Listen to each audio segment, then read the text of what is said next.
ولا يحسبن الذين يبخلون بما آتاهم الله من فضله هو خير لهم بل هو شر لهم سيطوقون ما بخلوا به يوم القيامة এদের সম্পর্কেই যেন আল্লাহ রাব্বুল আলামিন অন্য জায়গায় বললেন সূরা বাকারার 180 নম্বর আয়াতে ওয়াল্লাযীনা ওয়ালা ইয়াহসাবান্নাল্লাযীনা ইয়াবখালুনা বিমা আতাহুমুল্লাহ তারা মনে হয় যে এই কথাটা যে তাদেরকে যে সম্পদটা দেয়া হয়েছে, যে ধন সম্পত্তির মালিকটা করা হয়েছে, এইটা তাদের জন্য তারা ভাবতেছে বাল হুয়া হুয়া খায়রুল লাকুম, তাদের জন্য ভালো, কিন্তু প্রকৃত কথাটা এই শেষের কথাটা ভালো ভাবে না, হুয়া শাররুল লাকুম, আসলে এটা তাদের জন্য ক্ষতি। কেন? মা বাখিলু সায়ুতাওয়াকুনা মা বাখিলু বিহি ইয়াউমাল কিয়ামা, তারা এই সম্পত্তি পাওয়ার পরে ওই যে কৃপণতা করেছে মানব কল্যাণের জন্য, মানুষের উপকারের জন্য, দ্বীনের জন্য, ইসলামের জন্য দান করে নাই, কৃপণতা করেছে।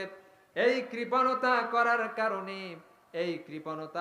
কারণে দেখা যায় কাল কিয়ামতের দিন সায়ুতাওয়াকুনা মা বাখিলু বিহি ইয়াউমাল কিয়ামা, এই সম্পত্তি তার গলায় বেরি হিসেবে পরাইয়া কাল কিয়ামতের দিন উঠানো হবে। বলেন নাউজুবিল্লাহ। কারা তারা? যারা আল্লাযী জামাআ মালা ওয়া আদ্দাদা, যারা মাল সম্পদ ধন সম্পত্তি কি করেছে? খালি জমাইছে আর খরচ করে নাই। সম্মানিত হাজিরিন, সমাজে এরকম লোক আছে, আমি ব্যক্তিগতভাবে চিনি, যে 20-30 বিঘা সম্পত্তির মালিক। আমি ইমাম সাহেব মাস শেষে দেখা যায় যে কত 8-10 হাজার 12 হাজার ইনকাম করি, এইরকম।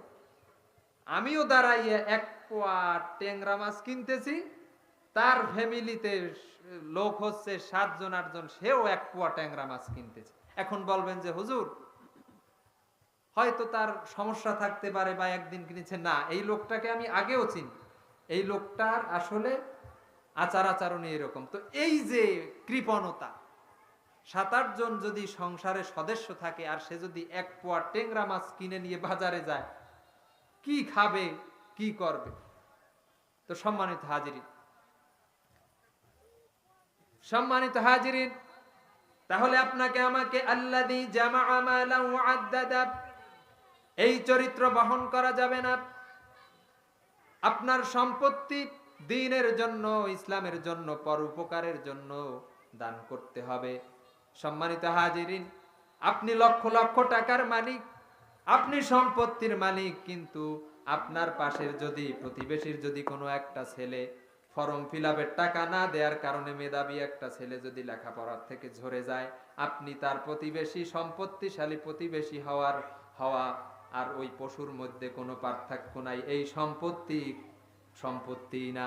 যেই সম্পত্তি মানুষের উপকারে আসে না, পরোপকারে আসে না, সেই সম্পত্তি কোনো কাজে আসে না।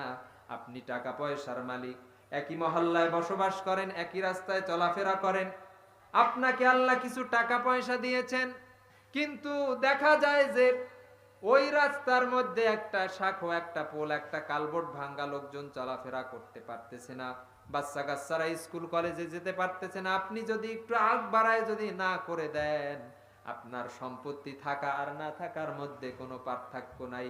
এই সম্পত্তি হচ্ছে আল্লাযী জামাআ মালা ওয়া আদ্দাদা। সম্মানিত হাজিরিন, দ্বিতীয় হচ্ছে আপনাকে সম্পত্তি দিয়েছেন, আল্লাহর পথে খরচ করতে হবে বেশি। কার পথে? আল্লাহর পথে। এটাই হবে মুমিনের মূল টার্গেট। মুমিনদের এটাই, এই কর্তব্য, এই দায়িত্ব গ্রহণ করতে হবে। আল্লাহ রাব্বুল আলামিন কোরআনুল কারীমের অন্য জায়গায় তাদের জন্য সুসংবাদ জানিয়েছেন, তাদের মুহসিন বলে। আল্লাহ রাব্বুল আলামিন কি করেছেন? মুহসিন বলে খেতাব দিয়েছেন, সার্টিফিকেট দিয়েছেন। والذين ينفقون في السراء والضراء والكاظمين في الغيظ والعافين عن الناس الله يحب المحسنين বলি আল্লাহু আকবার। এখানে আল্লাহ রাব্বুল আলামিন একদিকে যারা মাল সম্পদ জমায়, দান করে না, খরচ করে না, মানুষের উপকারের জন্য ব্যয় করে না, তাদের দুঃসংবাদ দিলেন। কোরআনে অন্য জায়গায় আবার যারা সচ্ছল অবস্থায়, অসচ্ছল অবস্থায়, সর্ব অবস্থায় যারা খরচ করে তাদের জন্য সুসংবাদ দিলেন। তারা যারা কারা? যারা আল্লাযীনা ইউনফিকুনা ফিস সাররা ওয়াদ দাররা ওয়াল কাযিমিনা ফিল গায়জ ওয়াল আফিনা আনিন নাস আল্লাহু ইউহিব্বুল মুহসিনিন। তারা হচ্ছে মুহসিন এবং এদেরকে আল্লাহ ভালোবাসেন। কাদেরকে? কথা বলো। যারা দ্বীনের জন্য, ইসলামের জন্য দান করে। সম্মানিত হাজির, সম্মানিত হাজির, তো আমি আজকে এই বিষয়কে টার্গেট করেই হচ্ছে আজকে এরকম আয়াতটা নিয়েছি। যেহেতু একটা মাদ্রাসার মাহফিল, যেহেতু মাদ্রাসার মাহফিল, যাতে আলোচনাটা মাদ্রাসার উপকারে আসে। তো সম্মানিত হাজিরিন, এই যে আপনাদের এলাকায় একটা প্রতিষ্ঠান, দ্বীনী প্রতিষ্ঠান, প্রতিষ্ঠানের নাম হচ্ছে কি নূরে জান্নাত মহিলা মাদ্রাসা। সম্মানিত হাজিরিন, এই প্রতিষ্ঠানের প্রতি আপনারা খেয়াল রাখবেন, এই প্রতিষ্ঠানকে আপনারা টিকায় রাখবেন। আমি মনে করি মহিলা মাদ্রাসা সমাজে বর্তমানে পুরুষের মাদ্রাসার থেকেও বেশি প্রয়োজন, দরকার। কেন দরকার? গত বছরও আমি এই মঞ্চে এই কথা বলেছিলাম। তার কারণ হচ্ছে আমাদের মা বোনেরা যখন ছোট্ট অবস্থায় থাকে, মক্তবে যায়, এলাকায় পড়াশোনা করে, মসজিদে যায়, যখন 10-12 বছর যখন বয়স হয়ে যায়, যখন একটু বড় হয়ে যায়, পড়াশোনার ভিতরে অটোমেটিক একটা প্রতিবন্ধকতা, একটা বাধা চলে আসে। মক্তবে যাওয়া, মসজিদে যাওয়া, যে গিয়ে কোরআন পড়া, কোরআন শেখা সম্ভব হয় না। কিন্তু ওই সমাজে যদি একটা দ্বীনী প্রতিষ্ঠান থাকে, একটা মহিলা মাদ্রাসা থাকে, আর কোরআন শেখার, দ্বীন শেখার যদি কোনো মায়ের যদি ইচ্ছা থাকে, মা বোনের যদি ইচ্ছা থাকে, তাহলে ওই প্রতিষ্ঠানে গিয়ে সে শিখতে পারে। পুরুষদের জন্য দেখা যায় একজন পুরুষ যদি 20 বছর বয়সেও যদি চিন্তা করে আমি কোরআন শিখবো, মাসলা মাসাইল শিখবো, সে তার জন্য অনেক সুযোগ আছে, অনেক রাস্তা খোলা আছে। কিন্তু মহিলাদের জন্য প্রতিবন্ধকতা, বাধা, মহিলাদের জন্য প্রতিষ্ঠান কম।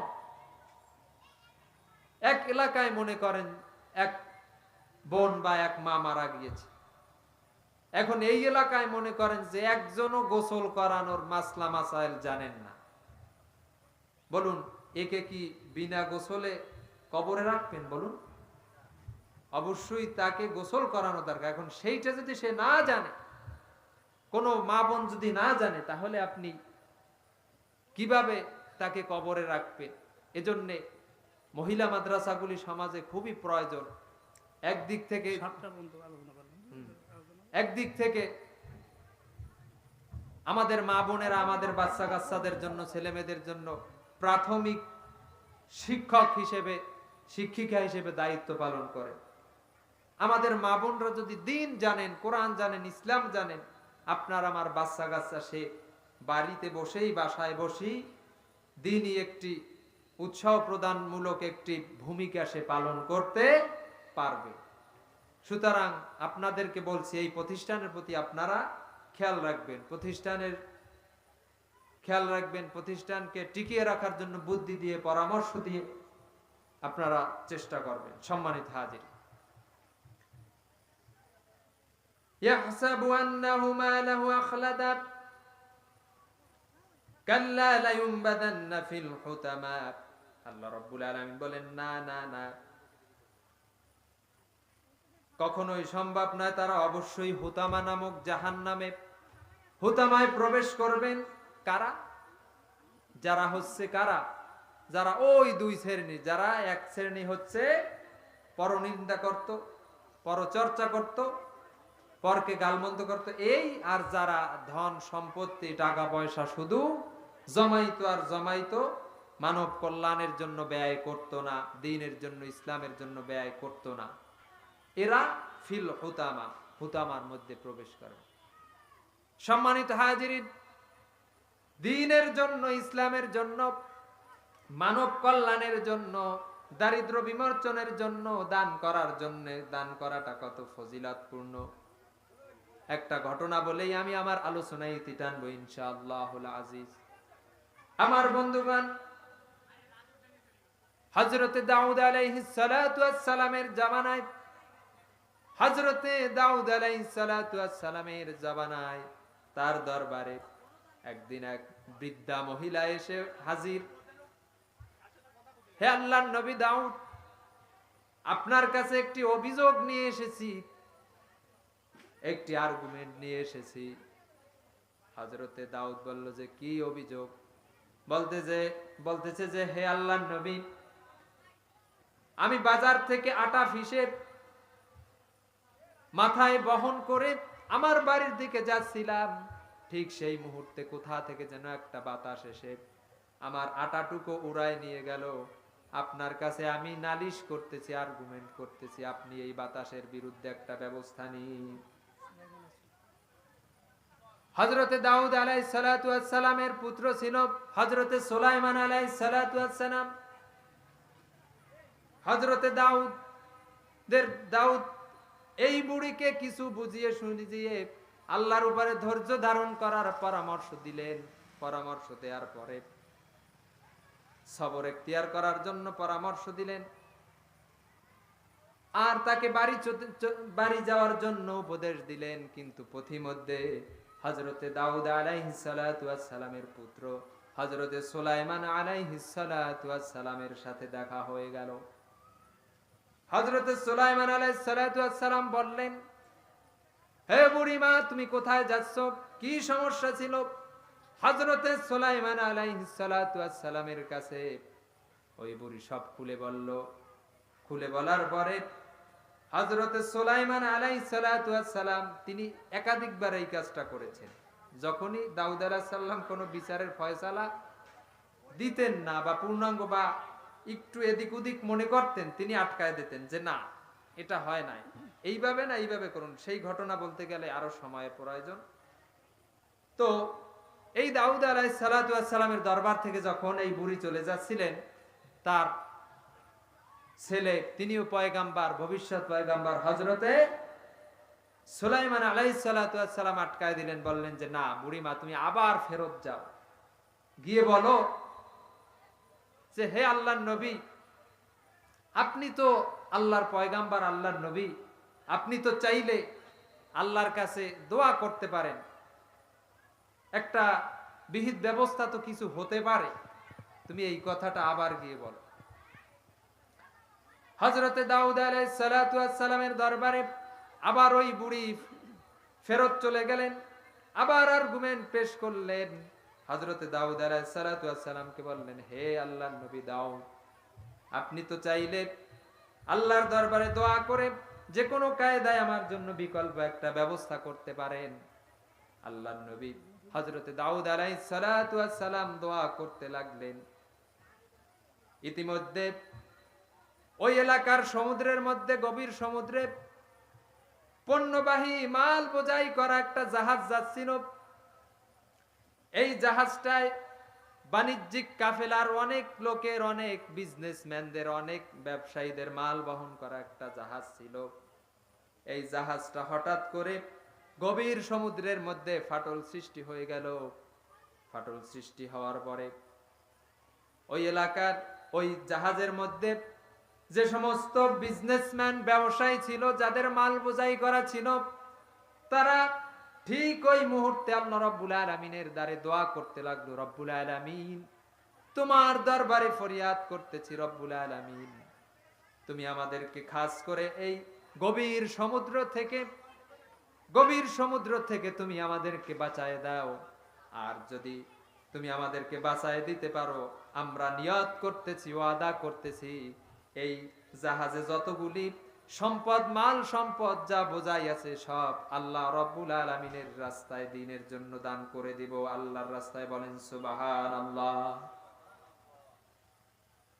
সম্মানিত হাজিরিন, আল্লাহ রাব্বুল আলামিন ওয়া মাকারু ওয়া মাকারাল্লাহ, আল্লাহ পরিকল্পনা করেন, আল্লাহর পরিকল্পনাই হচ্ছে সাকসেস হয়। আল্লাহ রাব্বুল আলামিন পরিকল্পনা করলেন, বাতাসকে অর্ডার করলেন, ও বাতাস তুমি যাও।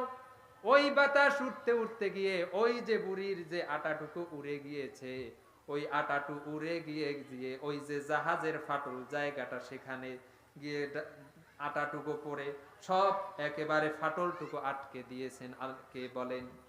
আল্লাহ রাব্বুল আলামিন। এই আটাটুক দিয়ে জাহাজের ফাটলটা সেরে দেওয়া হলো। জাহাজের লোকজন তারা প্রাণে বেঁচে গেল।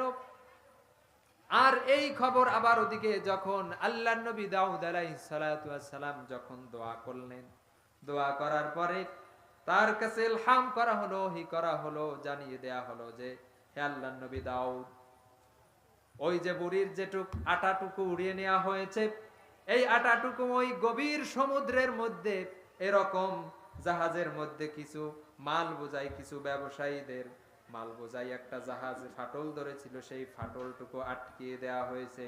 সুতরাং ওই বুড়িকে তুমি সুসংবাদ দিয়ে দাও যে তোমার জন্য এর থেকে বেশি কিছু অপেক্ষা করতেছে। বলেন সুবহানাল্লাহ, বলেন সুবহানাল্লাহ, আল্লাহু আকবার। এরপরে ওই নাবিকরা, ওই ব্যবসায়ীরা যখন কিনারায় পৌঁছালো, যখন এলাকায় পৌঁছালো, তীরে পৌঁছানোর পরে আল্লাহর নবী দাউদ আলাইহিস সালামের দরবারে হাজির। আর বলল যে হে আল্লাহর নবী দাউদ, এই যে সম্পত্তিগুলো আছে আমরা নিয়ত করেছিলাম, আমাদেরকে যদি আল্লাহ প্রাণে বাঁচিয়ে দেন তাহলে দ্বীনের জন্য আল্লাহর রাস্তায় আমরা সব দান করে দিব। আল্লাহ আমাদের দোয়া কবুল করেছেন, এখন আমাদের নিয়তকে আমরা পরিপূর্ণ করব। এরপরে ওই বুড়িকে খবর দেয়া হলো, হযরতে দাউদ আলাইহিস সালাতু ওয়াস সালাম ওই জাহাজে যতগুলি বাণিজ্যিক কাফেলার যতগুলি সম্পত্তি ছিল, যতগুলি মাল ছিল, এই মালের অর্ধেকটা ওই বুড়িকে দিয়ে দিলেন। বলেন সুবহানাল্লাহ। আর বাকিগুলি অন্য অন্য মানুষের মাঝখানে, দরিদ্রদের মাঝখানে দান করে দিলেন। বলেন সুবহানাল্লাহ। সম্মানিত হাজিরিন, আসল ঘটনা তো এখন রয়ে গেছে। এরপরে যেহেতু সময় শেষ, এরপরে দাউদ আলাইহিস সালাতু ওয়াস সালাম ওই বুড়িকে ডেকে জিজ্ঞেস করলেন, বুড়ি তুমি এত বড় মহত্বের কাজ, এত বড় এই যে বেনিফিটটা, এই যে পুরস্কারটা পাইলা, তোমার কি খাস কোনো আমল আছে বলো? বুড়ি জবাবে বলল যে হে আল্লাহর নবী দাউদ, আমার খাস কোনো সেরকম আমল নেই, তবে আমার একটা আমল আছে। সে আমলটা হচ্ছে আমার দরবারে যদি কোনো ভিক্ষুক আসে, যদি কেউ হাত পাতে আমি তাকে ফিরাই না। বলেন আল্লাহু আকবার। ঠিক তেমনি আজকেও একজন ভিক্ষুক এসেছিল, তাকে আমি আমার বাসায় নিজে খাওয়ার থেকে নিজে স্যাক্রিফাইস করে আমি তাকে 2টা রুটি দিয়েছিলাম। 2টা রুটি খেয়ে ওই লোকটা, ওই ভিক্ষুক বলল যে 2টা রুটি খেয়ে আমার কোনো তৃপ্তি হয় নাই, আমার আরো রুটি প্রয়োজন। তখন বললাম যে তুমি তাহলে অপেক্ষা করো, তোমার জন্য আমি কিছু আটা ভাঙিয়ে নিয়ে আসি, তারপর তোমার জন্য রুটি তৈরি করে দিচ্ছি। আর সেই আটা তৈরি করতে গিয়ে, সেই আটা নিয়ে আসতে গিয়েই যখন আমি পথি মধ্যে আসতেছিলাম, আমার ওই আটাটুকু বাতাস উড়িয়ে নিয়ে গিয়েছে। বলেন সুবহানাল্লাহ। তো ভিক্ষুক দরবারে আসলে, বাড়ির কাছে আসলে না ফিরানোর কারণে আজকে কত বড় এই আমল কন্টিনিউ করার কারণে সে কত বড় মর্যাদার অধিকারী হয়েছেন। আল্লাহ তাকে বিনিময়ে কত কিছু ফিরিয়ে দিয়েছেন। একটা বিশাল বাণিজ্যিক জাহাজের যত সম্পত্তি মাল যা ছিল, তার অর্ধেকটা ওই বুড়ি পেয়ে গেলেন। তো সম্মানিত হাজিরিন, আর আজকে আমরা 20 টাকা 25 টাকা ভিক্ষুকের দেওয়ার পর বলি যে আর পারি না। সম্মানিত হাজিরিন, তো ইসলামের জন্য, দ্বীনের জন্য আল্লাহর রাস্তায় খরচ করলে আল্লাহ দেখবেন অন্য জায়গা থেকে বাড়িয়ে দিবেন। সম্মানিত হাজিরিন, এই শিক্ষা নিয়েই যেন আজকের আমরা আলোচনা ইতি টানতে পারি। আলহামদুলিল্লাহ, আমা তৌফিকি ইল্লা বিল্লাহ। আসসালামু আলাইকুম ওয়া রাহমাতুল্লাহ।